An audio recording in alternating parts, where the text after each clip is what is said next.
suspend certain requirements of the Brown Act. This meeting is being live streamed on the CCTA website. The chair will call upon members, staff, and other speakers by name. Please speak clearly and state your name before giving comments or remarks. Persons participating via Zoom with their cameras enabled are reminded that their activities are visible to viewers. Members participating by Zoom wishing to speak should physically raise their hand and unmute their mic when called upon. Members should mute their mics when done speaking. Citizens participating by Zoom wishing to speak should use the Raise Hand feature or dial *9 if participating via phone, and the chair or staff will call upon them at the appropriate time. Citizens will have 3 minutes to speak. After 3 minutes, staff will lower their hand and mute their mic. Participants via phone will be called upon by the last 4 digits of their phone number. It is requested that public speakers state their names and organization, but providing such information is voluntary. Written public comments received in accordance with the teleconferencing special notice for public comment guidelines are printed on the meeting agenda. If authors of the written correspondence would like to speak, they should raise their hand and the chair will call upon them at the appropriate time. All written correspondence received after that and during the meeting will be entered into the record. A roll call vote will be taken for all action items. Thank you for participating in a meeting of the Contra Costa Transportation Authority.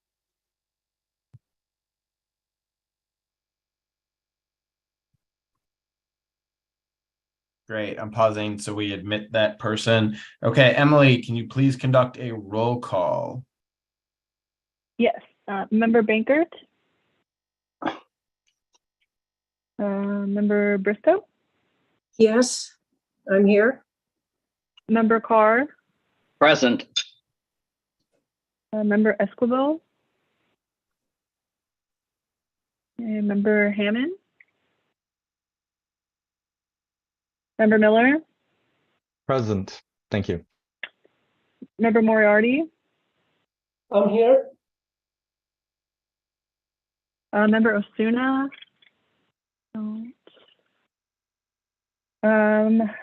Member Wayne? Here. Vice Chair Linder? Present. And Chair Ash. Present. That's 7. Did I miss somebody?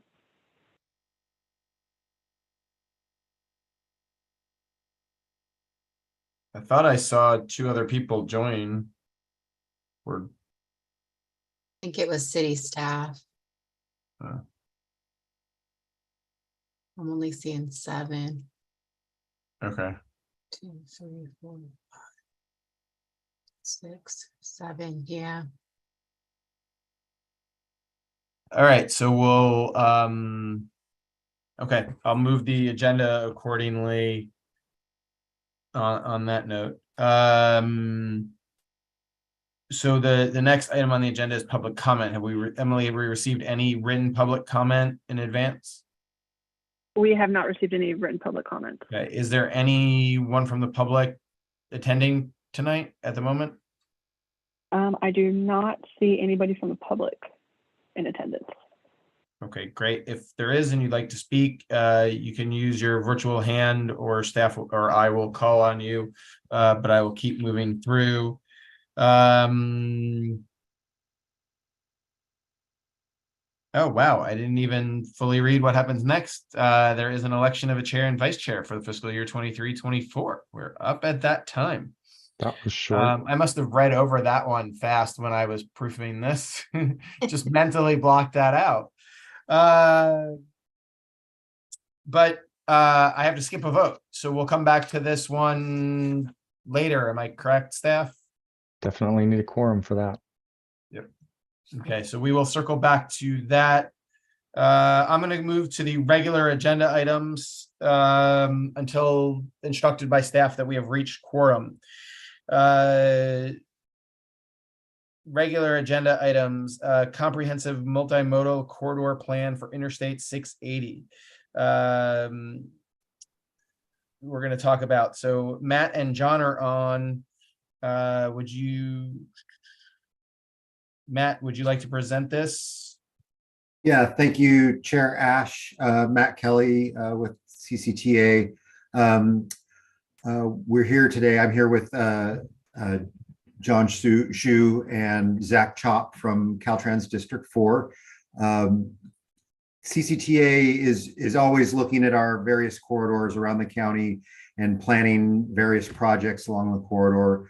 At the same time, Caltrans and their system planning branch is also looking at these corridors and coming up with plans, for their, for their needs. And every 5 or 6 years or so, we get together and kind of coalesce those plans, make sure we're on the same page. And then what Caltrans does is they generally prepare an internal plan that can be used for obtaining funding from at the state level. And we are right now preparing Interstate 680 for one of those rounds of funding through the state by preparation of a comprehensive multimodal corridor plan on 680. This is we've been planning a lot of projects there, but there's a lot of unfunded projects, and Caltrans at the same time is expanding their view of the corridor into a more multimodal view, which aligns with our view as well. So I'm going to have John present our combined efforts here on 680 with the CMCP, and we'd be happy to take any comments you guys have on this effort that we're undertaking. So John, why don't you take it away? All right, sounds good. Thanks for the introduction, Matt. Let me share my screen here.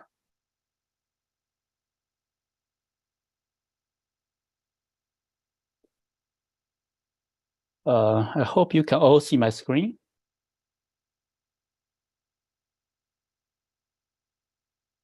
Right now, we're seeing the notes version, John. Oh.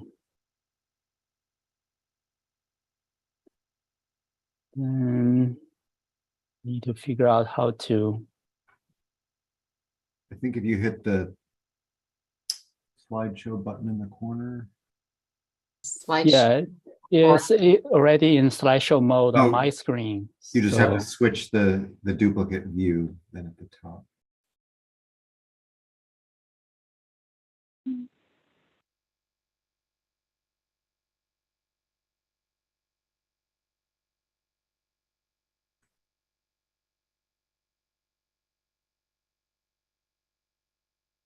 We could probably survive as is.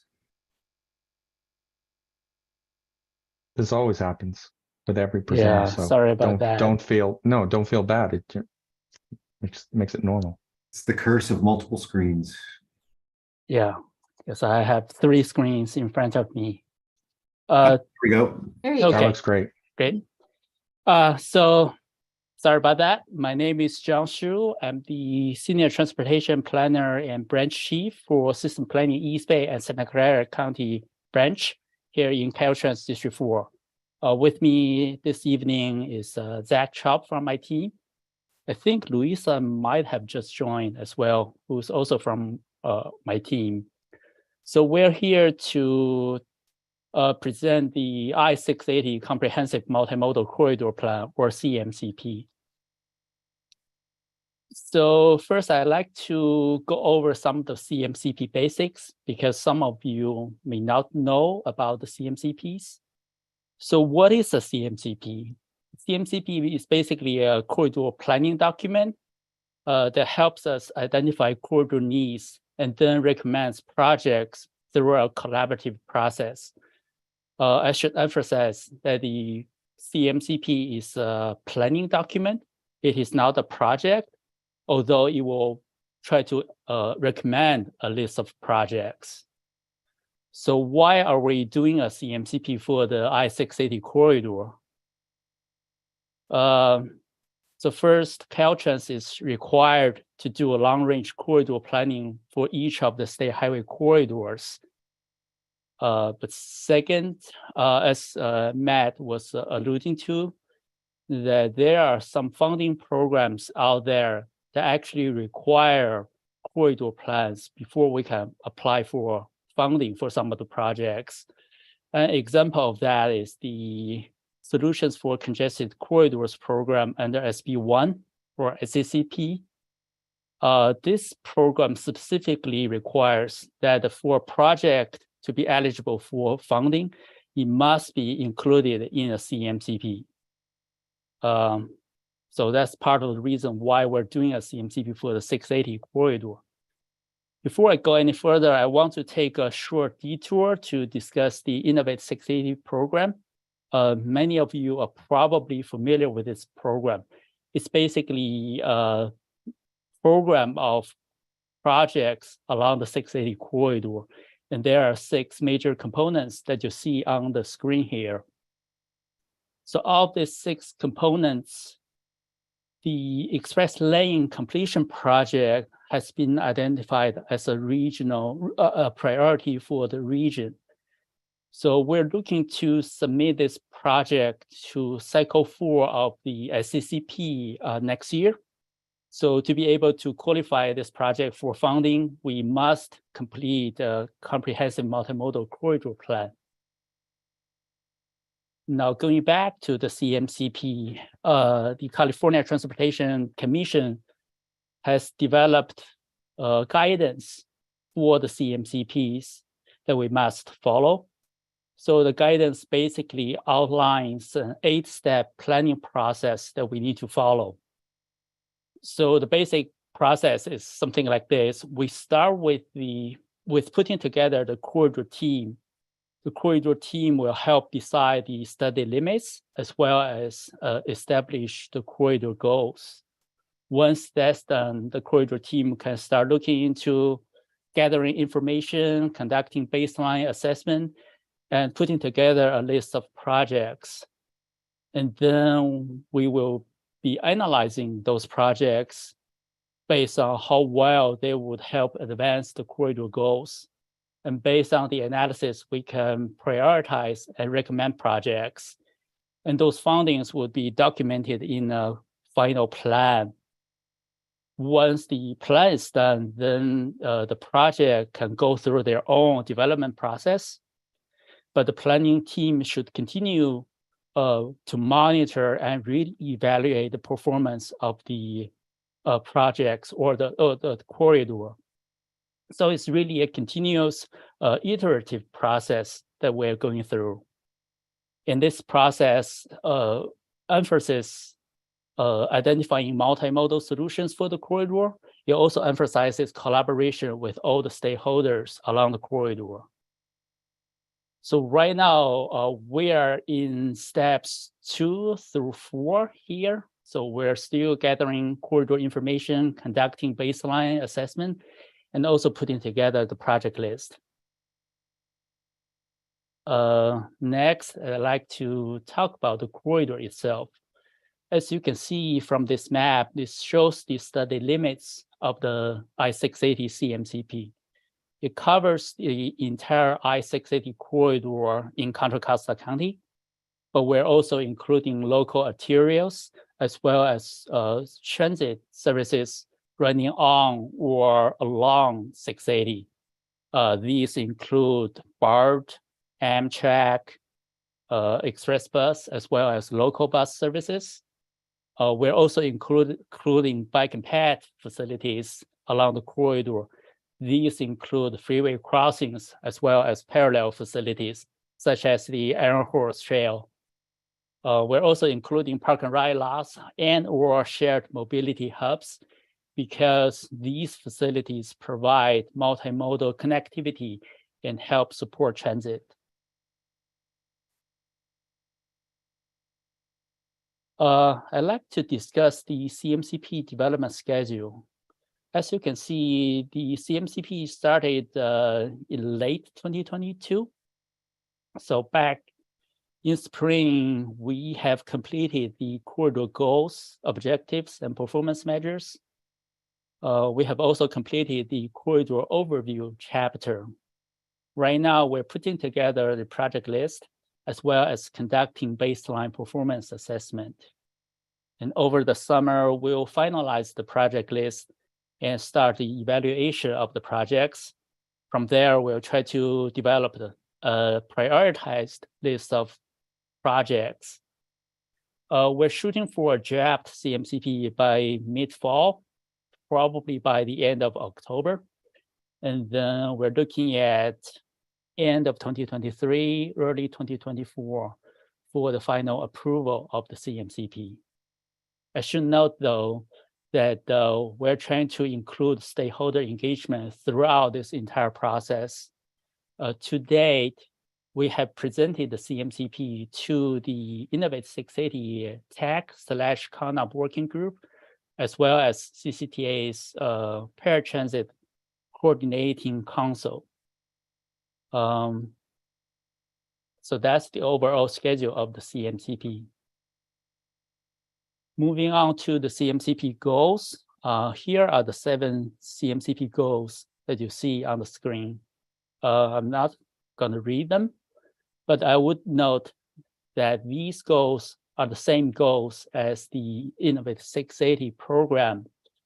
This is not a coincidence because when we first got started working on the corridor goals, we realized that instead of reinventing the wheel, we should just use the Innovate 680 goals, which have been fully vetted by the corridor stakeholders. But we didn't just stop there. We actually did a cross comparison between the Innovate 680 goals, some of the guiding policies or plans. These include, for example, the California Transportation Plan 2050, the Climate Action Plan for Transportation Infrastructure, or CAPT. We also reviewed MTC's Plan Bay Area 2050. And through these comparisons, we were able to decide that the Innovate 680 goals actually align very well with these various statewide or regional goals. So that's why we decided to use them to guide the CMCP development. And based on these goals, we have also developed performance measures, which we will use to help gauge the performance of the projects. Now, I mentioned one of the key components of the CMCP is to identify corridor needs. So on the screen, we listed some examples of what those needs could be. For example, we're looking at multimodal options as well as connectivity between different modes. Congestion is a major issue for the I-680 corridor, of course. And safety is one of our top priorities, especially back and path safety. That's actually one of the comments we received from the Innovate 680 TAC/CONOP working group. Equity is a priority now for all the agencies along all the stakeholders along the corridor. So we're definitely looking into equity as well. But more importantly, we want to learn from corridor holders, stakeholders like yourself, because you know the corridor really well. So we want you to help us identify what the corridor needs are. And from there, we can include those needs into the CMCP.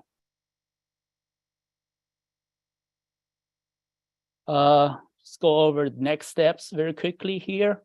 So we will continue to collect projects or corridor needs, and then at the same time, develop different chapters of the CMCP. In July, we have plans to present the CMCP to other CCTA committees. And of course, there's also the public engagement component of the CMCP development. So CCTA has put together a robust public engagement game plan for different planning activities. So we're coordinating with CCTA staff to identify opportunities where we can join force together to do public engagement for this particular CMCP. So that concludes my presentation. We'd be happy to take questions.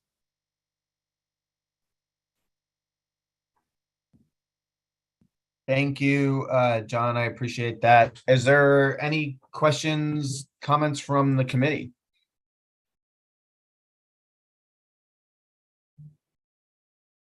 I'm still seeing John's screen. Can we, there we go.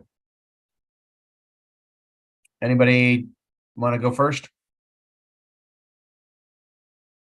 We are usually not a quiet bunch. Is there any members from the public here, or have we received written public comment? No written public comments, and I'm still not seeing anybody from the public. Okay, so I'll come back to our members. Hopefully about you 10 seconds to think. Any questions? I've got one. I'll go. Is how is this work that you're doing, which I appreciate everything you guys are doing there to continue to lead the way in innovation. Do you work with economic development people, the people who are leading the mayors, the economic development directors, in a way that plans for the future? There's a lot of talk that 680 is heavily benefiting from the San Francisco, Oakland exodus post-COVID. And I just wanted to see if there's ever conversations there, how that integrates. Be curious. Yeah, that's a very good question. I'll be honest. So far that has not been on our radar screen, but that's definitely an interesting topic that we would want to look into, because as the name suggests, this is really a comprehensive plan for the entire corridor. And we're addressing a lot of different issues along the corridor, and economic prosperity is definitely among the goals we're trying to achieve. So I guess I can circle back with Matt and see how we can go about collecting such information and incorporating it into the CMCP. Yeah, and you know, that it definitely aligns with CCTA's goals as well. And we do broach that subject in our countywide transportation plan. So, you know, whether it's, I mean, it should be looked at as part of a comprehensive corridor, you know, analysis. But, you know, whether Caltrans or CCTA is most appropriate to be doing that for Contra Costa, you know, I won't speak to that, but we definitely are going to be addressing it as part of our own countywide transportation plan. But if we can help Caltrans incorporate that into the CMCP, we'd be happy to do that as well. Yeah, thanks. And John Hong, I think you're there. It might be good to share this with the East Bay Leadership Transportation Group. Some of those people might just be interested in hearing some of this too, but maybe you and I can get together, because we sit on that and can share that with that group. Yeah, definitely, Chair Ash. I'll bring that up. Thank you. Awesome. All right. Any other questions? Last call. All right. Thank you, John. Keep moving. All right, thank you. Did we get any other committee members, Emily? We did not. Okay, so we'll keep going. Oh. We Sarah, it does look like member Esquivel is just joining. Great. Rose is here. We're going to elect her to everything now. Haha. My apologies. My apologies. I just didn't put it on my calendar. Sorry. Okay. All right. Okay, good. We're going to move quickly. Sorry, to our next speaker. We are going to move quickly to the consent calendar. We have quorum established, Emily, correct? Yes, we have a quorum. Okay, we're going to jump on our agenda here. Are there any changes or comments from the committee members related to the consent calendar, which has 2 items on it? The summary of actions from May 24th and the committee attendance log. No. Have we received any public comments? No public comments. And we asked, there's still no members of the public here. So would anybody here like to make a motion to approve the consent calendar? Do I have a first and a second?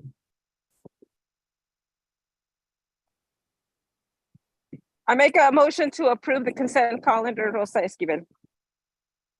And I second it.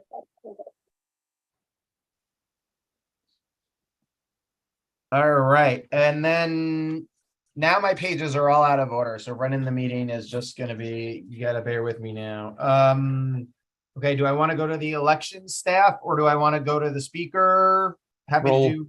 Roll call for the vote, maybe. There was a motion, you got a motion and a second. Yeah, sorry, roll call. See, I told you I was out of order. That's Thanks, okay. Ed. That's okay. This is You getting wanna, entertaining Emily, do now. you want to take a roll call and a motion on that vote?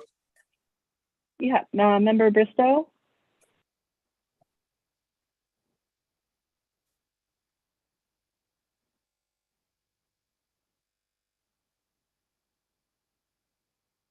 Member Bristow, Aye. Member Carr, Aye. Member Esquivel, Yes. Member Miller, Aye. Member Moriarty, Approve. Member Wayne, Aye. Vice Chair Linder, Aye. and Chair Ash. Aye. Okay, the motion passes unanimously with members Bankert, Chahal, Hammond, Osuna, Saunders, and Vega absent. Okay, so I'll thank you for that. Do we want to move to the election? Do we want to do that at the end after the speakers? Because then I'm not chair and nobody else might have the confusing script that's now out of order. What does staff, I am happy to do either. I defer to staff on what's appropriate at this point. I don't want to lose quorum though. Emily, do you want to respond or would you like me to respond? You can go ahead. So it's fiscal year based, so it's not effective till July 1st. So we can do it now and it won't affect this meeting and you will just continue to keep chairing. So we'll go ahead and do it now while we have a quorum. Yeah. You see me pushing it like, ooh, I'm going to jump to a vote now that I have quorum because I know somebody may leave early. So thank you. And I had a question. Hasn't it only been 6 months? Has it been a year already? It has, yeah. We were surprised. I was surprised too. Like, oh, that's not. Oh, wow. Okay. Feels so short. I just finally got into the groove of how to reorganize my papers when the meeting gets out of order. Always extend it or change Yeah, it. well, let's- I'm okay with extending because, yeah, I mean, others can speak. All right, are there, so wait, okay, let me read back. We read election. Okay, the next item on the agenda is the election of the chair and vice chair of fiscal year 23-24. This will be effective July 1st, 2023, and the new chair will conduct the next meeting to be held in July. There you go. Thank you, Terry Ann. We can handle the nomination and vote under one motion and roll call vote, or they can be done separately. I will open it up for nominations. A member can nominate themselves. The vice chair typically rotates into the chair seat if desired. Do you have any nominations or a motion? And I won't make any because I am leading this at the moment.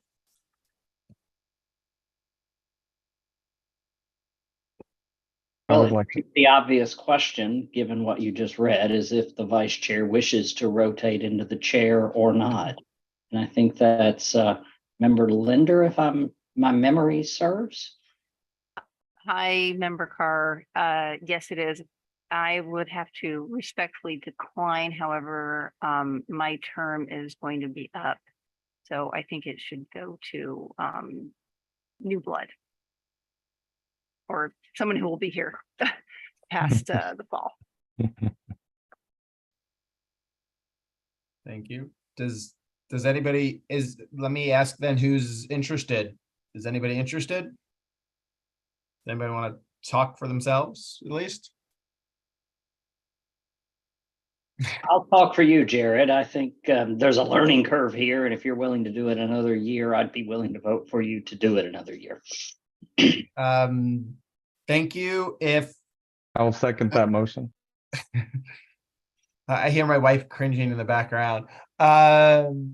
Thank you, Michael and Ed. If somebody else wants to do it, I am happy to step down or I am happy to continue on. I think I've learned a whole bunch here in finally leading this and I appreciate staff's guidance and patience. And I think we've hit a nice groove, but if anybody else wants to do it, please. We are also seeking a nomination for vice chair as well. So it sounds like Vice Chair Linder would like to step down. Michael, Kent, either one of you guys want to jump in? Ed, you want to come back? Rosa? I'm a little busy these days.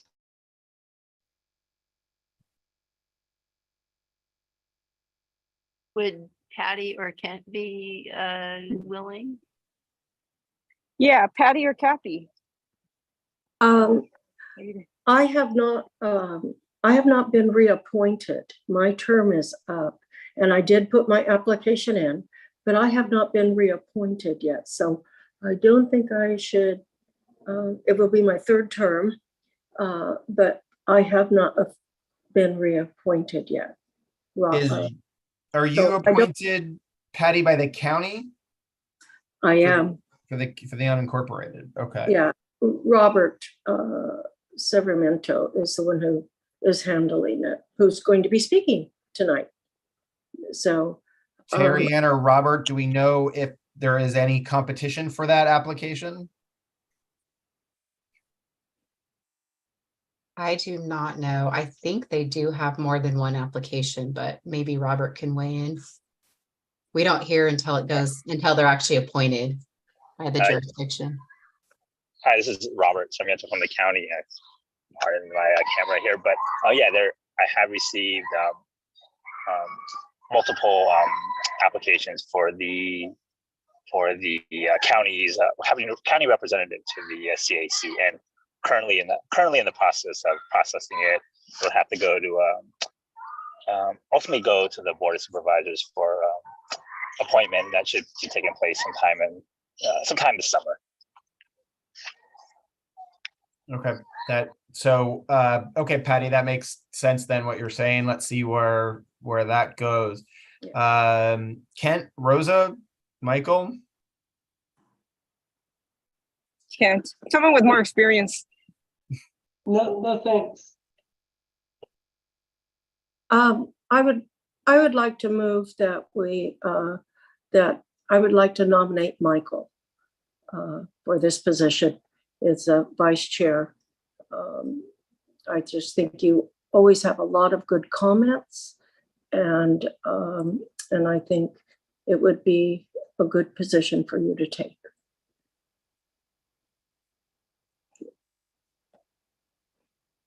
An interesting, well, first of all, I'm flattered. Thank you. I'd say it's either time to go big or go home. So I'd be happy to move into vice chair. And then this time next year, I will either decide to go big or I will decide to move on. That there won't be any in between for me. And so I'm on that basis, I'm willing to be vice chair. I should ask what the heck that actually means. But it costs a lot of money. Yeah. Well, that's what I was afraid of. Happy to consider it. I do not think my term is up. It was one of those weird things where I wasn't sure if it was a half term I was filling or a full term, but I suspect we can deal with that, particularly in a vice chair role. So I will check with my folks here in the town of Danville and make sure that that is not something that causes us a problem. But I know let's look at it this way. I've not been told that I'm up for re-election or reappointment, and this would be the time I'd be reappointed. So I think I must be okay, but I will reconfirm that and we can move forward on that basis. Okay, so does that work for staff? We would need to change the motion on the floor, right? Because the notes here suggest one motion. So I know we had a lot of conversation. Is that, Terry Ann, is that what you're raising your hand for? Michael Carr's term is up. My records show July 2025. So you have plenty of time to serve as vice chair and chair if you're willing. You know better than me. Year. You know better than me. Okay. Yeah. Thank goodness one of us knows. Yeah, and we do have two different nominations. We have a nomination by Carr nominating Chair Ash, and we have a nomination by Bristow nominating member Carr as vice chair. We do have a second by Miller for the chair nomination. Miller, would you like to also second the vice chair nomination? I will. Yes, I will second the nomination for Michael as the vice chair. Great. So Okay. we can do these as 2 nominations and 2 motions, and we can take 1 vote. There we go. So let's move forward and I gotta ask Emily, we have a nomination for Ash for chair and for Carr for vice chair. Emily, have we received any written public comment? We have not received any written public comments. Do we have any members of the public here on the Zoom at this time? We do not. I'm not seeing any hands raised. Okay. Emily, can you please conduct a roll call vote then? Member Bristow, Aye. Member Carr, Aye. Member Esquivel, Yes, to both. Member Hammond, or apologize, Member Miller, Aye. Member Moriarty, Approved. Thank you, guys. Member Wayne, Yes. Vice Chair Linder, Aye. Chair Ash. Aye. The motions pass unanimously with members Bankert, Chahal, Hammond, Asuna, Saunders, and Vega absent. Okay, thank you to our guest speakers for waiting patiently while we do that. So the next action item will be introduced by Matt Kelly and presented by Contra Costa County staff to review their calendar years 2020 and 2021 growth management program compliance checklist. Matt? Thanks, Chair Ash. So in our seemingly never-ending review of the growth management program checklist, we now have the grand dam of the checklist, the county's checklist, which, you know, they cover the entire county, more population, more land than, you know, any of our jurisdictions. So their presentation or their checklist is usually has a little more meat on it than some of the others. So hopefully y'all made your way through it. But I'm going to turn it over to an experienced checklist preparer, John Cunningham, and he's here with Jamar Stamps and Robert Sarmiento, all from the county's Department of Conservation and Development. I'll hand it over to John because I think he's running the PowerPoint, and let him walk you through the county's calendar year 2020-2021 checklist. John? Yeah, thanks. Thanks very much, Matt. Thank you, Chair Ash.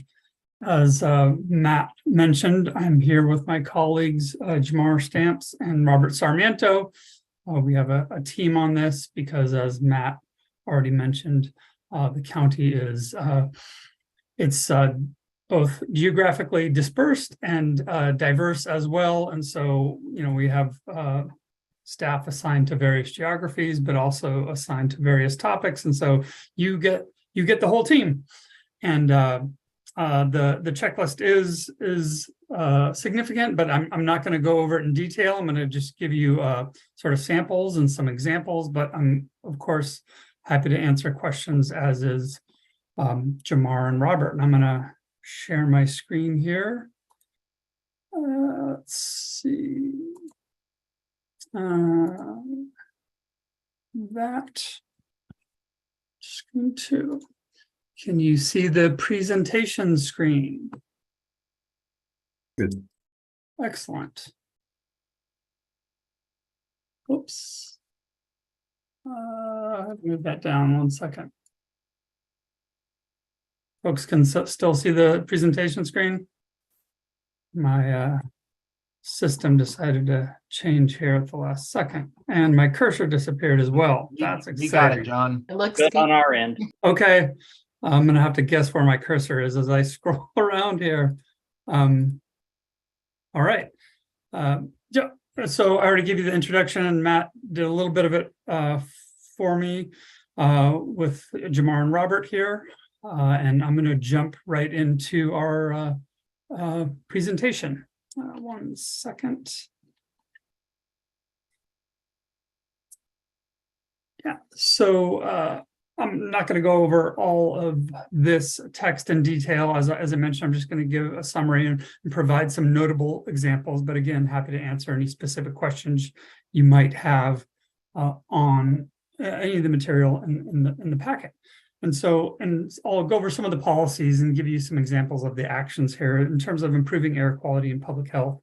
The county has participated in the California Electric Vehicle Infrastructure Project, and we have a sustainability coordinator at the county now. I believe she's been on board for 6-7 years, and she has really helped out with that. And the county has really engaged in that topic area to make sure that the county's a leader in pursuing these air quality and public health goals in terms of improving bike ped safety and experience, which is a big push both in Measure J and in our general plan.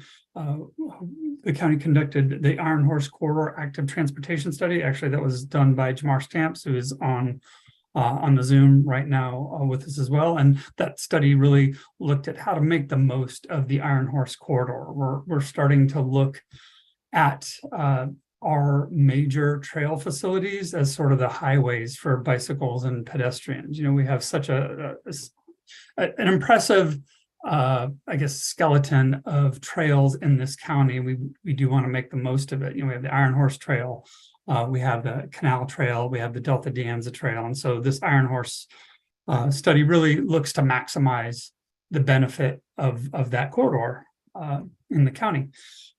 In pursuing active transportation infrastructure policies, the county entered into a cooperative agreement for the Bailey Road and State Route 4 Interchange Bike Ped Improvement Program. Actually, I think that was also led by Jamar Stamps. And that is a critical improvement because of its proximity to the BART station. I'm sure this group is probably aware, we generally want to improve bike ped facilities everywhere in the county where you can, but really in the area of BART stations, if you're going to do it, you need to do it there. And so that particular project really emphasizes that. And then again, sticking with the active transportation theme, there's a policy to close gaps along regional trails.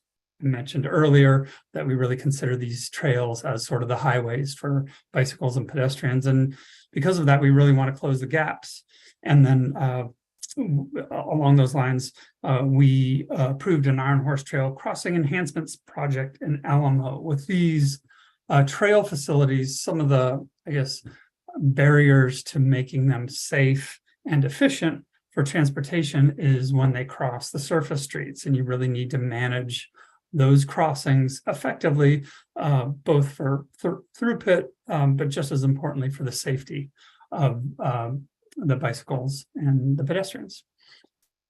So I'm going to move on to the next slide here and talk briefly about some general plan amendments, which of course are subject to growth management requirements. I'm just going to highlight a couple on this page here that I think are interesting and exciting. You see Del Hombre on here, and that is a high-density housing project right in the Pleasant Hill BART station area. And so I'm thinking it's under construction right now, but anyway, regardless, it was approved in the time period of the checklist, and that is an exciting project. And then the Saranap project is, if you're not familiar with the area, it's really sort of a picture perfect infill site. It's adjacent to downtown Walnut Creek and all the amenities that offers.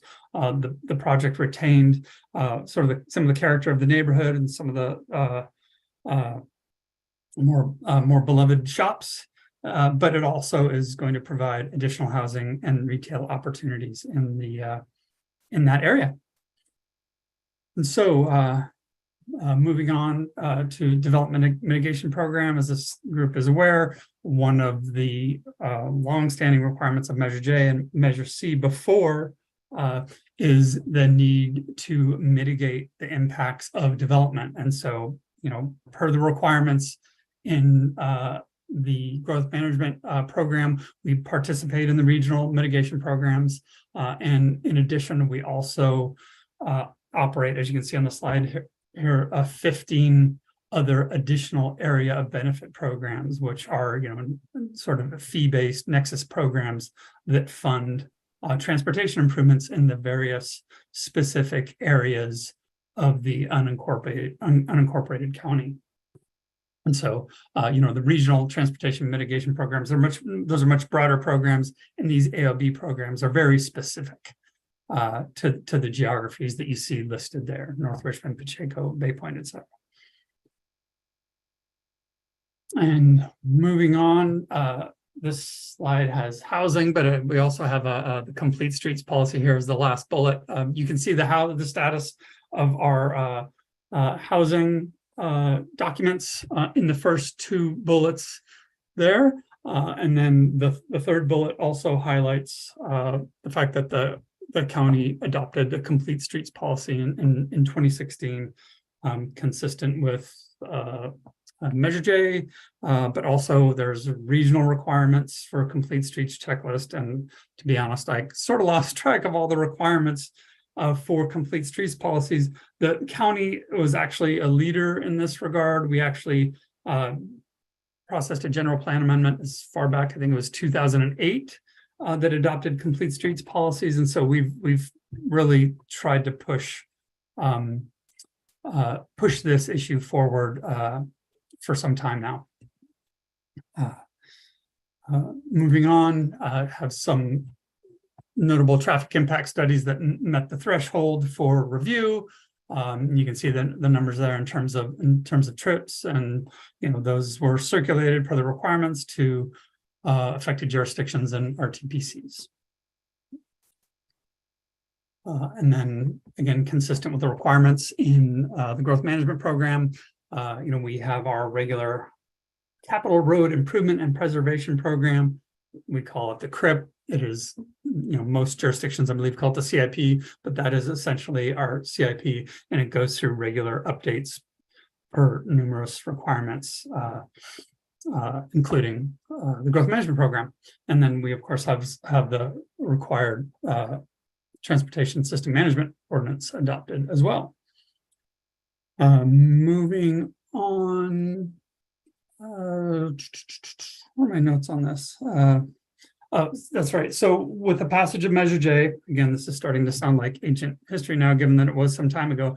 However, with Measure J, there was a new model growth management element was adopted after the passage. The county chose to retain our existing element, given that it was consistent with the new model element. There was consultation with the Transportation Authority and the Regional Transportation Planning Committees, and we adopted, as you can see in the slide here, a correspondence table to map out specifically our compliance with the growth management element. Now, we're updating our general plan right now, and with that adoption, we are going to go ahead and incorporate the model growth management element into that update. So there'll be no more correspondence table, and it'll be very similar to what CCTA has provided as a model element, and all the other jurisdictions has adopted. And then here you can see the balance sheet for our return to source funds, or local streets and roads maintenance fund, whatever you want to call it. And those are our figures for the subject years. And with that concludes my presentation. I'd be happy to try and answer any questions. Okay. Thank you, John. Before I pass it to everybody else for clarification, what would be amazing, and I'm the Walnut Creek representative, is if you have a map of all of the areas that you cover roads and I know you didn't have that in your thing, but if you have that somewhere, maybe you could pull up. Because I know in like Walnut Creek, we literally have donut holes that you guys incorporate and have to manage, and it's pretty impressive to keep track of. So I'd be curious to see that. And as maybe you're looking for that, I'll let Claire go. Yeah. We're done. Hopefully Jamar is on the line right now. I'm not sure we have, although it is a great question. I'm not sure I have a map like that handy, but hopefully Jamar can track that down, and apologies for interrupting Claire. Yeah, no, thank you for Jamar. Do you have that? Yeah, I can work on that as while we're going over the next question, and once that's done, I can bring it up on our GIS map. Great. Thanks, Jamar. Thanks, Claire. Okay, thank you. Thank you for your presentations. Very interesting. I had a couple questions about current status of some bike ped projects. Actually, because I remember Jamar Stamps being the staff person who was doing a lot of the outreach. One is the Iron Horse Active Transportation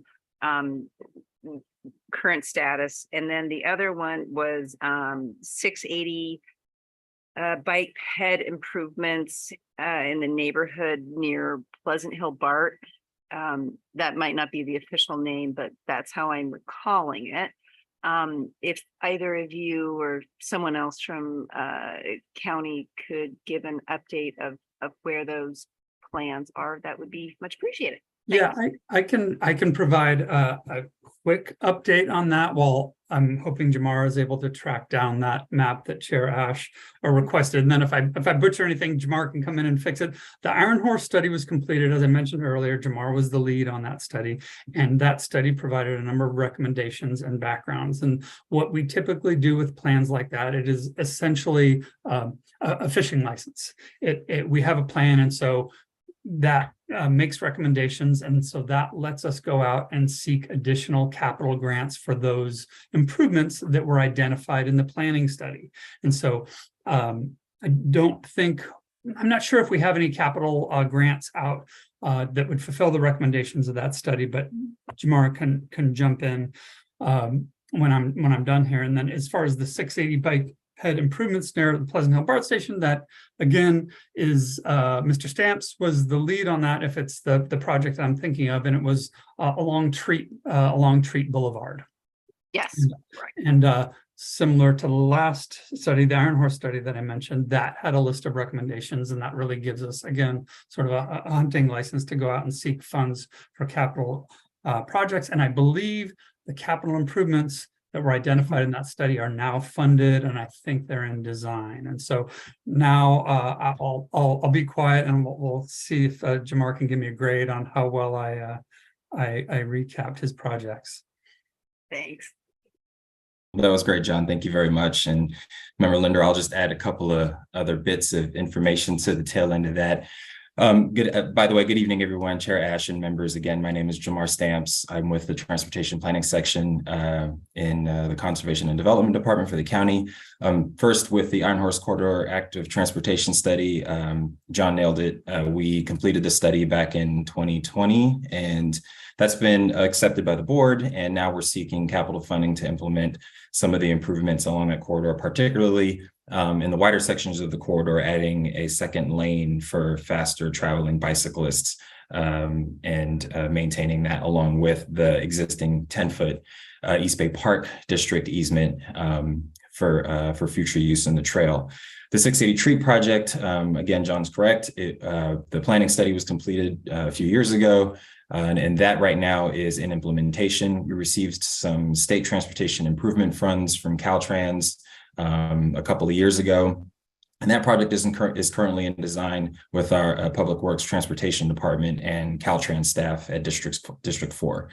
Construction on that is probably not set to begin until about 2026 or 2027 because of the design process that it has to go through, but it is underway. And so that's the best status we have right now on those projects. Thanks very much. Sure. Thanks, Jamar. Okay, Member Bristow, do you want to go, and we'll come back then to about the map from Jamar after that Patty goes. Okay, thank you. Thank you, John, Robert, and Jamar. This is a very comprehensive report that you gave us, and thank you for your presentation. I have a couple of questions. One, of course, is State Route 239. And I see that they are mentioned on pages 5.B35 and 5.B43. It says that it's ongoing, and but the implementation, there is nothing. Can you give us an update on State Route 239 and include, if you could, if Camino Diablo to Highway 4 at the S-turn going to Tracy, if that is in phase 1 or if that is in phase 2? That is a great question. The level of detail in the second question, I can't answer that. The first part, sort of the status, is that the project has really been turned over from the county to the Transportation Authority. The county was the lead on it in the early years, but it has been probably almost 10 years since we've been the lead. Now we're cooperating very closely with CCTA, and it's a collaborative effort to get that moving along, but it is moving along quicker than it has been in the 10 years that I've been involved with the project. It's currently in design, very specific design, not the planning level design that you may have seen 5, 6, 7 years ago. And so once that design is complete, it will enter the environmental review phase, which is when you really start to have a public view of what is being planned out there in very specific detail. My understanding is that phase, the environmental phase, is not going to be initiated probably until 2024 at the earliest. But really, again, CCTA is the lead, and they really have all the detail on that. And they have provided updates at a number of meetings in the past, just because of the sort of broad interest in the program and the project. And so I can track down the latest presentation that they've given, and I can send it over to this committee. That would be great. I would appreciate that. Thank you. Yeah. And then my second question on your list here, I saw that you have mentioned BART, looking forward to getting BART to Livermore, but I did not see anything on your list for moving forward on moving or establishing a BART station in Brentwood/Oakley. Can you give me a little more information on that, please? I can only give you very cursory information because for 2 reasons. The county obviously doesn't control the BART expansion planning, and the sort of prospective BART station in that area is in the city of Brentwood. It is not in the unincorporated area. However, my understanding is that Brentwood is developing that site such that it would accommodate an extension, a mass transit extension. We'll just leave it at that.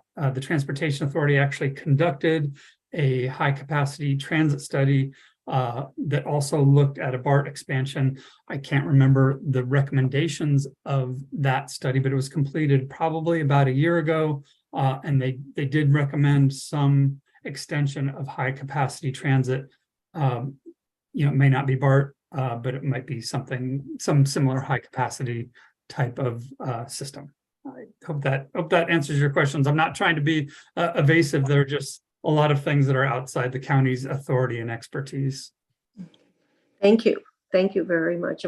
Robert, it's nice to see you for the first time. And Jamar, it's good to see you again. Thank you all. Thank you. Jamar, were you able to find a map? I was, Chair Ash, and I'll ask Matt and Terry Ann if it's all right if I share my screen for the group. Emily, is he? able to?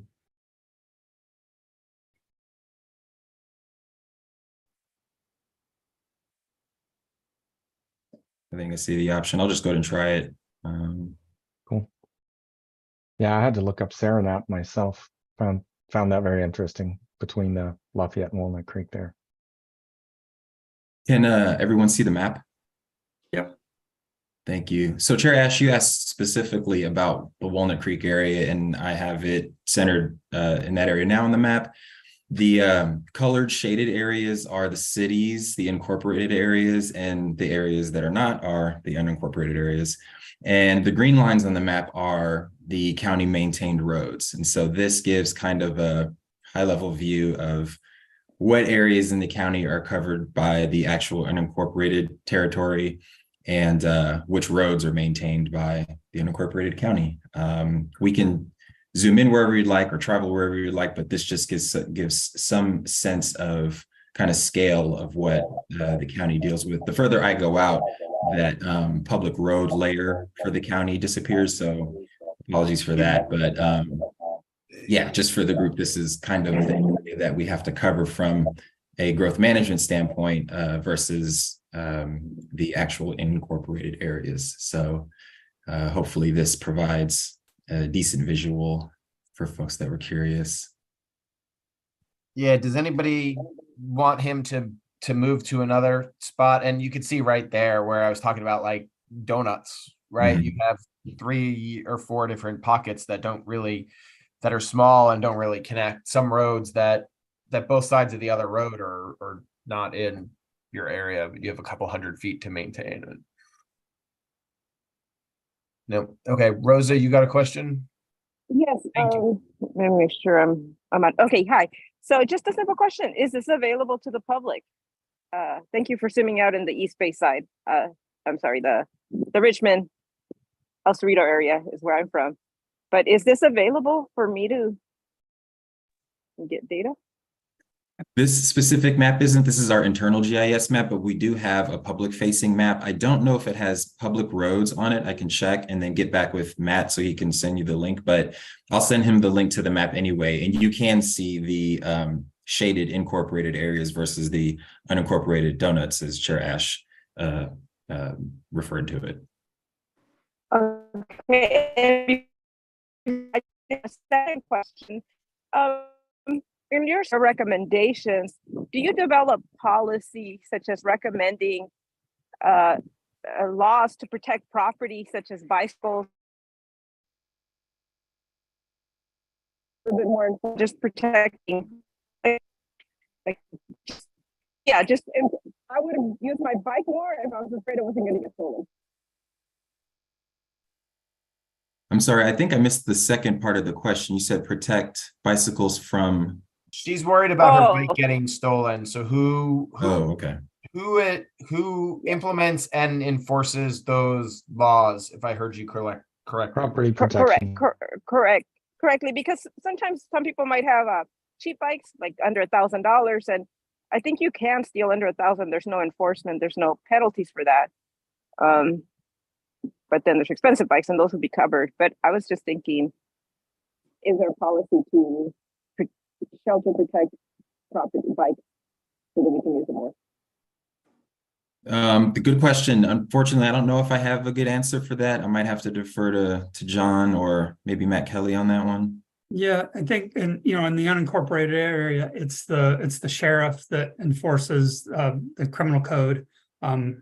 Actually, now that we're talking about it, that's not entirely the case. The CHP does traffic enforcement in the unincorporated area, but what I think you were talking about, you were breaking up significantly. Yeah, if it's just in terms of something, property being stolen, it would be the sheriff, the Contra Costa County Sheriff, that would enforce.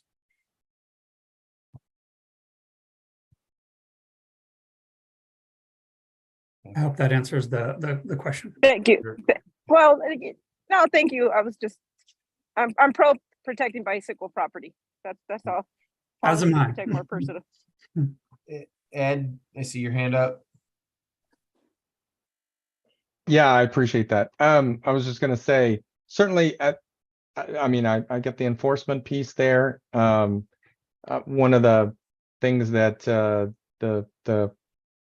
county could be proactive on, I guess, or I'm not even accusing you of not being proactive. I'm just saying one of the spheres of influence which you would have that speaks to something that she's talking about is when projects are put in or trails are done or whatever, they're like choices to install bike lock areas or whatever. Those are property choices that are made as part of project plans or whatnot. And so without telling anybody here how to do their job or try and say, I know exactly what the member was trying to communicate. There are ways, I guess, that could be influenced on projects to make safe storage areas or lock areas or whatnot. And it sounds like that's in her interests. So that's all I wanted to say.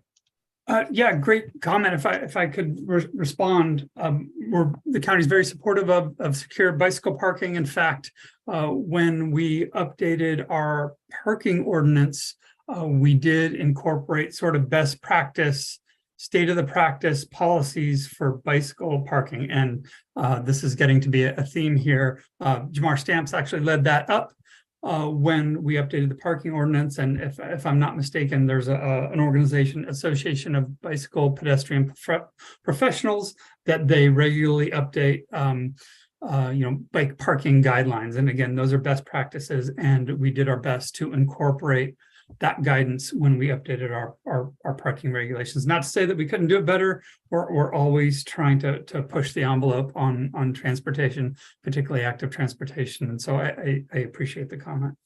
Yeah, and we're definitely seeing an uptick in the usage of bicycles in the $500 to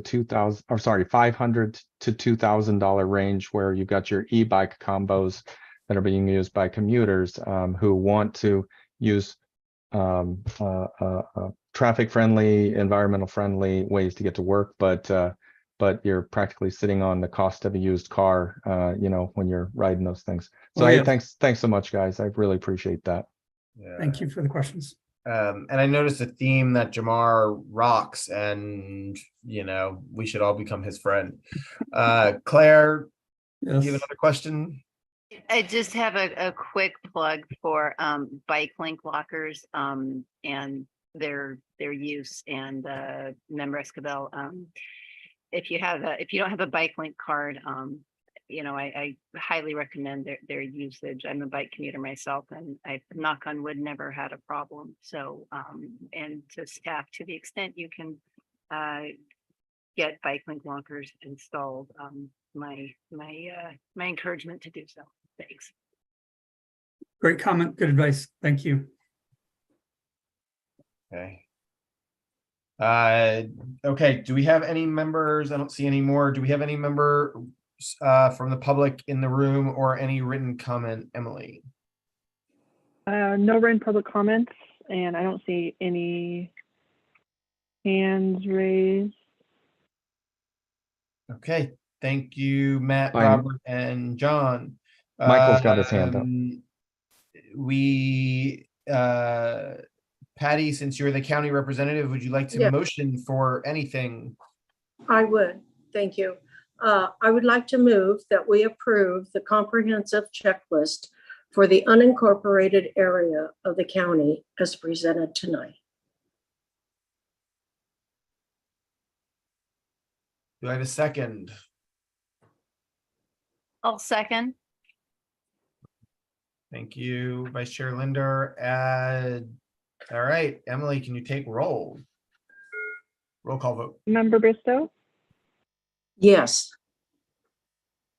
Member Carr, Aye. Member Miller, Aye. Member Moriarty, Approve. Member Wayne, Yes. Vice Chair Linder, Aye. Chair Ash. Aye. Motion passes unanimously with members Bankert, Chahal, Escobar, Hammond, Osuna, Saunders, and Vega absent. Oh, I'm sorry, Escobar, I was in a dead zone. Sorry. Yes, I approve. Can we request you as approving? Apologies. Yeah. Okay. Thank you. Thanks- Make sure thanks the all. record reflects that. Jamar, you have a question or you just waving? No, I was just saying thank you. Sorry. Good to see you, Patty. All right, our pleasure. Thanks, guys, for preparing this and spending the time. Matt, we still have 2 more checklists ahead of us, huh? Tonight's a long one, right? It certainly is. Okay. Ooh. So we have the city of Sao Paulo next and their staff to review their calendar years 2020 and 2021 growth management program compliance checklist. Matt, would you like to introduce them? Yeah, thanks, Chair Ash. So where the county staff has in the room has gone through several checklists. Our San Pablo staff is relatively new. This is their first time. Hopefully they haven't been overwhelmed by the county, but we want to invite Mel Maxon and Jimmy Zhu tonight. They are going to present the City of San Pablo's calendar year 2020 and 2021 checklist. And I believe they have a presentation. So I'm going to turn it over to Mel because I believe she is leading the team tonight for San Pablo. And I'm going to turn it over to you, Mel, and have you share your screen and introduce your checklist to the committee. Great, thank you, Matt. Thank you, Chair Ash and members of the committee. I'm going to go ahead and share my screen now.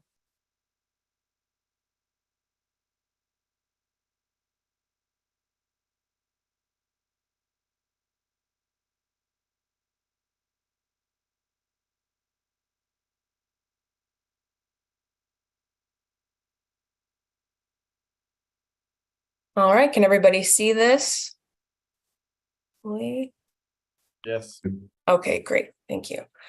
So yes, as Matt said, we are new to this. This is my first time presenting to this committee for the growth management program checklist. So bear with me, but my name is Mel Maxon. My pronouns are they, them. I'm an assistant planner with the city of San Pablo, and Jimmy Zhou, who is an associate engineer in the Public Works Department, is also available to help out with questions if you have any at the end of the presentation. And I work in community development in the city. So I'm just going to go over some of the highlights of some transportation projects that took place during this reporting period. And so the first one is an annual pavement maintenance project on Dover Avenue. As you can see from the before and after photos, there was new striping and pavements installed, pavement marking, as well as a class 3 shared bike lanes on Dover Ave from Church Lane to Rumoroil Boulevard, which is closing a gap for us in some biking infrastructure. So now we created a link there on Dover Avenue, as well as replacing some dilapidated curbs and gutters and fixing up some of the sidewalks and improving pedestrian access more generally. And the budget for this project was about $1 million. Another project that was completed during the reporting period, which is actually just behind the new City Hall building, and I really enjoy walking along this trail during my lunch breaks, is the Wildcat Creek Urban Greenway Trail. Total budget is about $6.2 million, and it restored over 2,000 linear feet of the Wildcat Creek, including stabilizing the creek bank, widening the corridor of the creek to help to allow for future flooding events. It'll be able to handle more higher flow to prevent flooding, as well as planting native plants on the restored bank. And the design of the new creek corridor, when there is enough rain and the creek is flowing, there are refuge areas for fish, which we recently did see fish in the creek last week. And along this, new creek corridor, we have a beautiful trail. It's a class 1 shared use path, which is used daily by cyclists and pedestrians. And it's very nice. I recommend anyone in the area to go check it out. Another project that took place was the El Portal Drive Urban Greening Project, which installed bioretention facilities along a section of El Portal Drive in San Pablo, which will be able to capture and clean stormwater, as well as on the eastbound direction of this section of El Portal Drive. They were able to install a class 4 bike lane using the bioretention facility as the buffer, which included a curb, as you can see. And then westbound on this drive, we installed class 2 bike lanes. And we also put up some signage to educate the public regarding the project and the benefits of the project. And this project was about $900,000. Another project that is currently ongoing is the Rumrell Boulevard Complete Streets project, totaling $19 million in investments.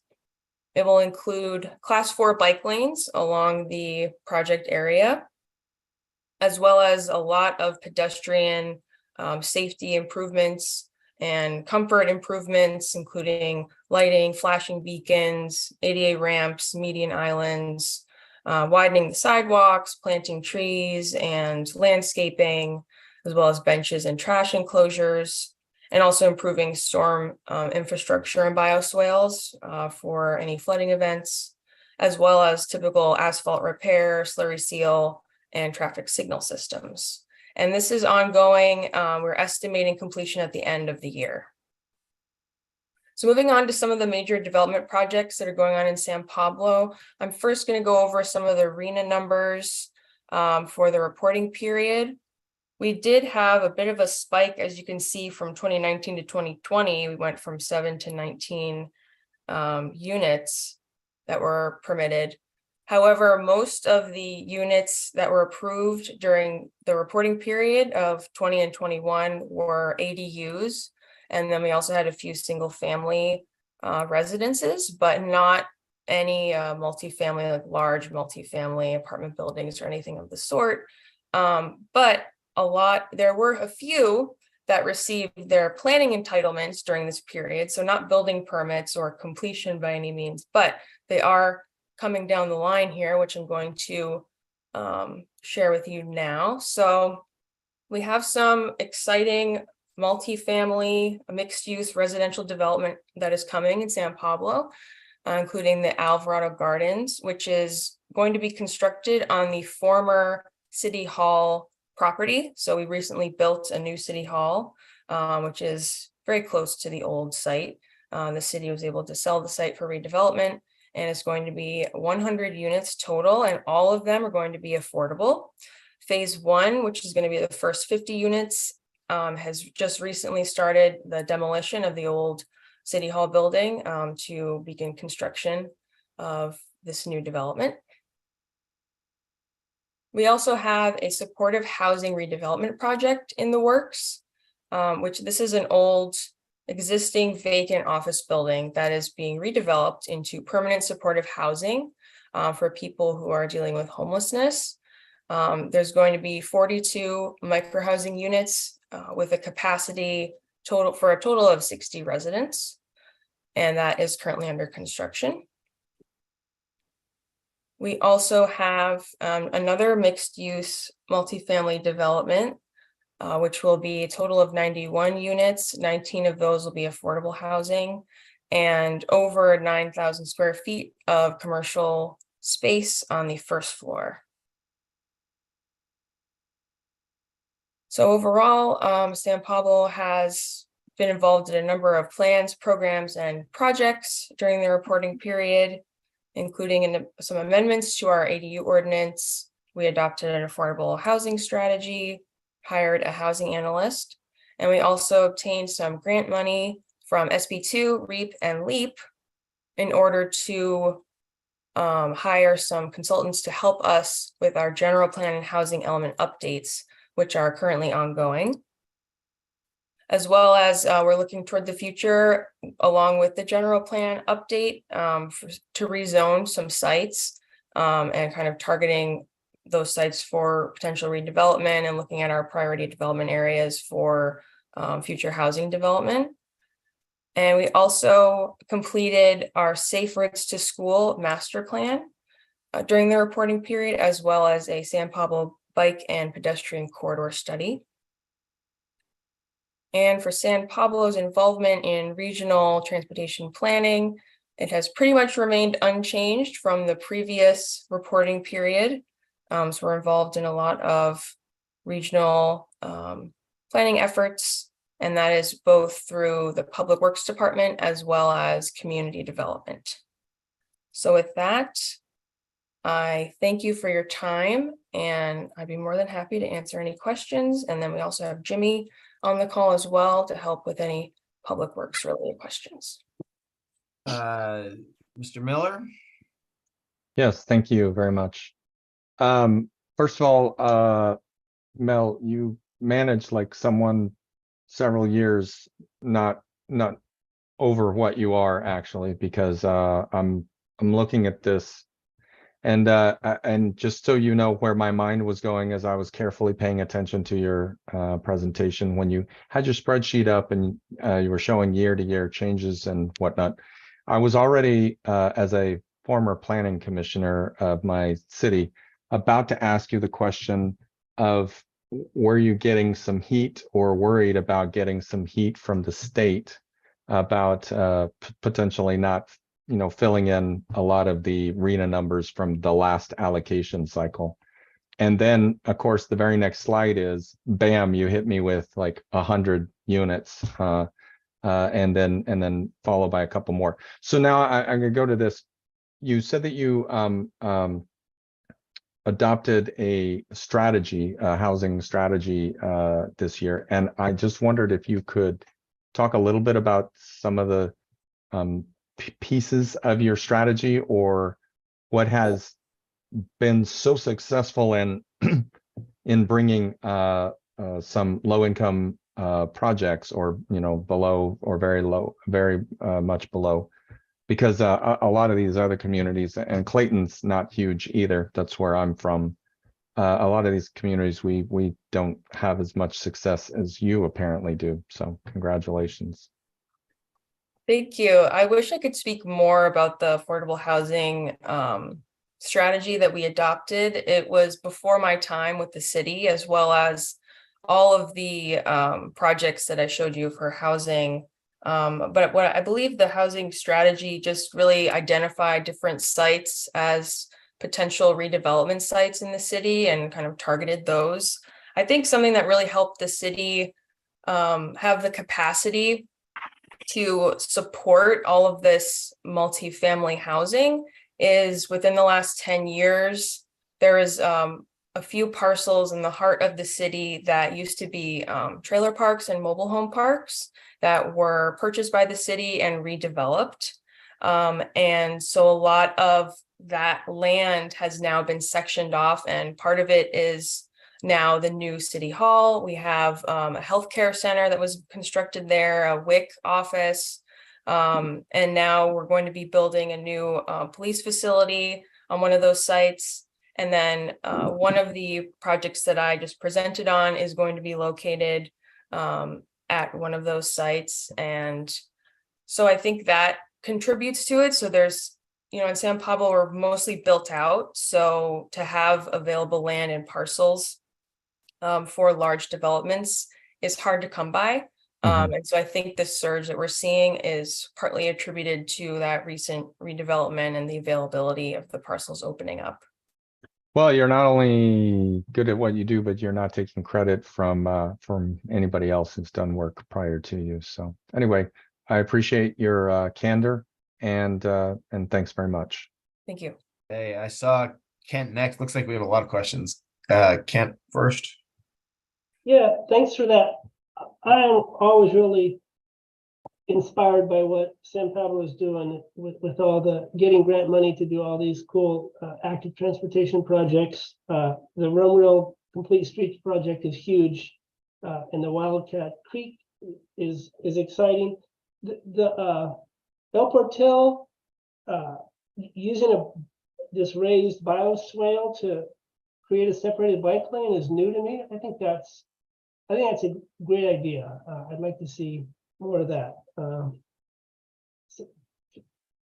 So just my comments is just all the great things the city of San Pablo is doing. I had one question. It's not really a transportation question, but it was in the checklist or the package that was submitted.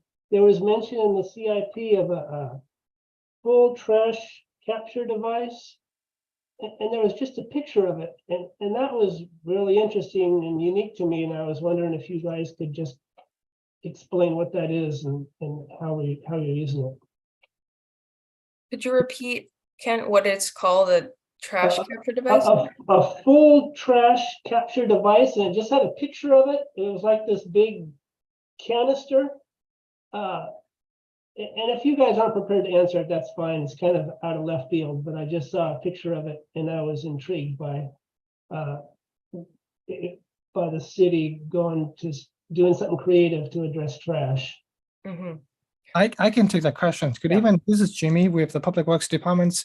I believe the project you're talking about, it is installing a full size, what we call the full size trash capture devices. Is actually a devices that is built most of the time underground to intercept at a very big stormwater channels or a pipe where if the pipes is collecting all the trashes from upstream, instead of doing all the smaller trash capture devices at all the inlets or at where the water comes into the storm drain pipes, we are doing a big devices at more like the downstreams of a very big pipe, like sometimes I believe in this case it's going to be a 48 inches storm drain pipe. We're intercepting at a relatively downstream portions.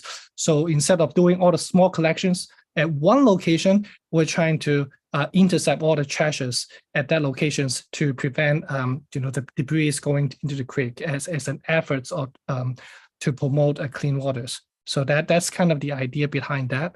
And I believe I haven't seen the pictures that you're looking at, but I believe that is a picture showing some kind of a giant concrete structures. Most likely it's going to be an underground structure.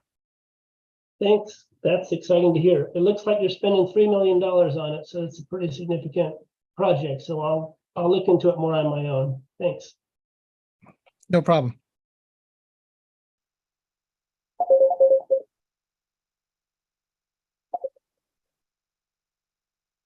Sorry, Michael, and then Rosa. Yeah, so my question, your enthusiasm about the Wildcat Creek was palpable, and a lot of what was done, and I zoomed in on a Google Maps to kind of see where it sat in San Pablo as you were giving the overview. Looks like a lot of really neat things have been done. You enjoy walking it. 2,200 feet, it was $6 million. I'm trying to wrap my head around, and if you have an idea in rough dimensions, where did that $6 million parcel out with respect to the improvements made along that creek? We've got a creek in Danville that I think could use some tarting up over time, and I'd kind of like to understand just kind of what requires $6 million for that kind of effort. Yeah, Jimmy, I'm not sure if you would be able to answer that. Again, this was something that happened before my time with the city. Unfortunately, today I am attending these meetings from at my home right now. I'm not in the office, so I'm not able to kind of put up some kind of budget to give you a detailed breakdown. I'm happy to do that as a follow-up, but unfortunately right now I do not have that information. Okay.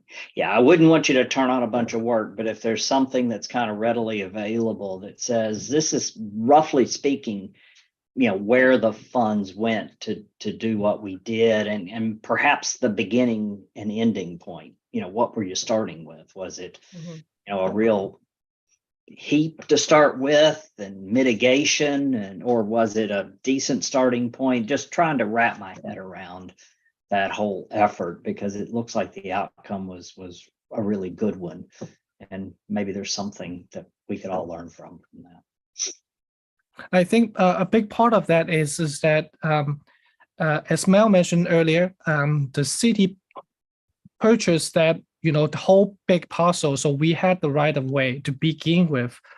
So it make it a lot more easier for us to kind of, the Creek project has had a lot of freedom in terms of how much it's going to widen and how it's going to look like, because we have control of the creek, as well as we were planning to kind of build a